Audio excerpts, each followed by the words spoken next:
Hello guys. Hello friends. Radhe Radhe. स्वागत है आपका अपने चैनल आत्म कहानी में। हम कहानी रीड कर रहे हैं आंसू नारी जीवन। पिछली वीडियो में हमने आंसू नारी जीवन किताब का पहला चैप्टर नारी परिचय रीड किया था और बखूबी उसे समझा भी था।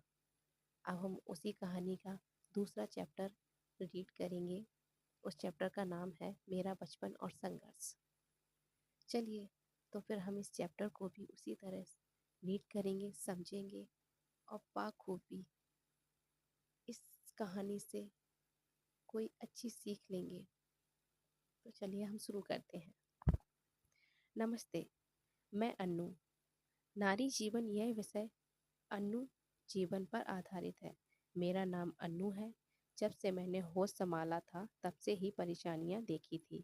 मैं 9 साल की थी, उससे पहले से ही मेरे पापा की तबीयत खराब थी। यही कारण था कि मैं 10वीं कक्षा तक ही पढ़ाई कर पाई थी। मुझे पढ़ने का बहुत शौक था। मेरा सपना था पढ़ लिख कर कुछ बनना, अपनी पहचान बनाना। मेरे पापा को टीबी की बीमारी थी, पर वह बीमारी पापा की कुछ अजीब जिद के कारण बहुत ज़्यादा बिगड़ चुकी थी कि पापा के शरीर में सिर्फ 19 किलो वजन ही रह गया था। पापा के घर परिवार वालों का साथ ना होने और पापा के इलाज के लिए पैसे न होने के कारण मेरा स्कूल जाना बंद हो गया था।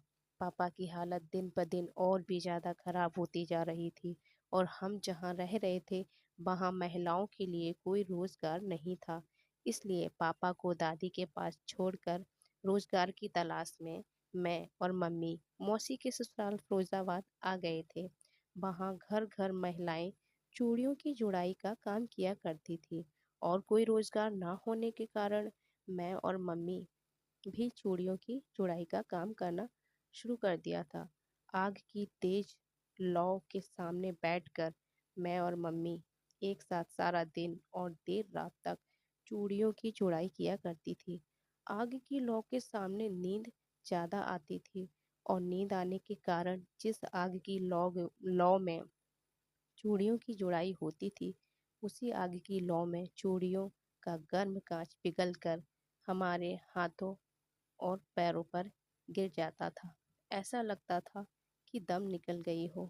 सारा दिन और रात चूड़ियों की जुड़ाई का काम करते थे। सुबह के 3 या 4 घंटे ही मैं और मम्मी सोते थे। मतलब 24 घंटे में 3 या 4 ही घंटे सोते थे। देर रात को जब भी मुझे जुड़ाई करते समय नींद आती थी, तब मम्मी मुझे जोर से थप्पड़ मार देती थी ताकि नींद की वजह से मैं जल ना जाऊं। पर नींद तो नींद होती है ना। नींद आने पर आग से जलने के कारण मेरे हाथों और पैरों पर जगह जगह जलने के निशान हमेशा रहते थे, कभी खत्म ही नहीं होते थे और उस जलने की जगह पर बहुत दर्द होता था। फिर मम्मी ने वहीं फिरोजाबाद में आरपीएस कॉन्वेंट स्कूल नामक आरपीएस कॉन्वेंट नामक स्कूल में मेरी 9वीं कक्षा में दाखिला करा दिया। वह स्कूल आरपीएस कॉन्वेंट एक नाम से था। वह एक सिंपल छोटा साधारण स्कूल था। छोटे से घर में नया नया ही खुला था। अब मैं काम के साथ साथ पढ़ाई भी करती थी, जो कि मुझे पढ़ाई में बहुत रुचि थी कि मानो मेरी खुशी का कोई ठिकाना ही नहीं था। पर शायद भगवान को यह भी मंजूर नहीं था। मैं देर रात तक आग की लौ के सामने बैठकर चूड़ियों की जुड़ाई करती थी। फिर 3 से 7 तक मैं और मम्मी सो जाते थे। फिर मैं 9 बजे स्कूल चली जाती थी और मम्मी घर का ज़रूरी काम करके फिर से चूड़ियों की जुड़ाई करने में लग जाती थी। जब मैं स्कूल से आती, हाथ मुंह धोकर जल्दी से स्कूल का काम करके मैं भी मम्मी के साथ चूड़ियों की जुड़ाई करने बैठ जाती थी और फिर से देर रात तक चूड़ियों की जुड़ाई करते रहना और 3:30 से 7 तक सोना। फिर 9 बजे स्कूल जाना, वापस आकर फिर से चूड़ियों की जुड़ाई करना। जिन चूड़ियों की हम जुड़ाई करते थे वह 400-500 चूड़ियाँ मिलाकर एक सूत धागा में बांधी हुई होती थी उन 400-500 चूड़ियों के लक्ष्य को एक तोड़ा बोलते थे और एक तोड़ा 2.5 रुपए तोड़ा हमें मिलता था। आग की लौ के सामने बैठकर एक महिला एक तोड़े को 25 से 30 मिनट में बना पाती थी।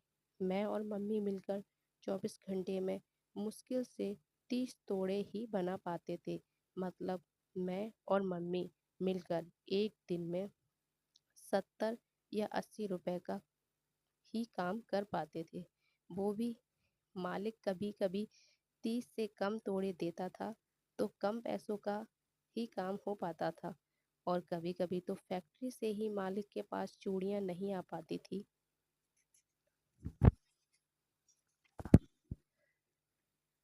तो कारखाने से चूड़ियों को माल ना आने के कारण तब बड़ी मुश्किल से मालिक हमारे लाचार चेहरों को देखकर एक या दो ही तोड़ा देता था। मतलब सिर्फ 5 रुपए का काम मिलना। इतने पैसे नहीं थे कि गैस चूल्हा पर खाना पका पाते। मम्मी मिट्टी के चूल्हे पर लकड़ियों से खाना पकाती थी। लकड़ियाँ खरीद नहीं सकते थे, इसलिए जब चूड़ियों के तोड़े नहीं मिल पाते थे तब खाना पकाने के लिए हम और मम्मी पास के जंगल से सारा दिन में कई सारी चूड़ियाँ लकड़ियाँ बीन कर 2 गट्ठे बनाकर सर पर रख लाते थे। इस तरह से मैंने और मम्मी ने फिरोजाबाद में एक साल तक काम किया था। महीने पर जितने पैसे हम और मम्मी मिलकर कमा पाते थे उससे पापा का इलाज, मेरी पढ़ाई और घर खर्च नहीं हो पा रहा था। जब भी कम पैसे लेकर पापा से मिलने जाते तो पापा हमेशा कहते कि आप लोग दिल्ली चले जाओ, वहाँ अच्छा रोजगार है। मेरी दूसरी दूर की भाभी है, वह भी वहीं रहती है। मैं उनके द्वारा आपको वहाँ पहुँचा दूंगा और भाभी आपको अच्छा काम दिला देगी। मम्मी ने जाने के लिए हाँ कह दी थी। मेरे 9वीं कक्षा के पेपर मतलब एग्ज़ाम हो रहे थे।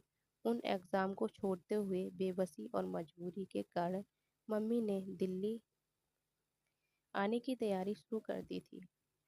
एक कम्बल, कुछ कपड़े और कुछ पैसे लेकर पापा की मुंह बोली भाभी के साथ हम दिल्ली कापड़खेड़ा आ गए। इस तरह से मेरी पढ़ाई बीच में ही रुक गई थी। शायद भगवान को यही मंजूर था। इस वीडियो को यहीं रोकते हैं, मिलते हैं नेक्स्ट वीडियो में। राधे राधे।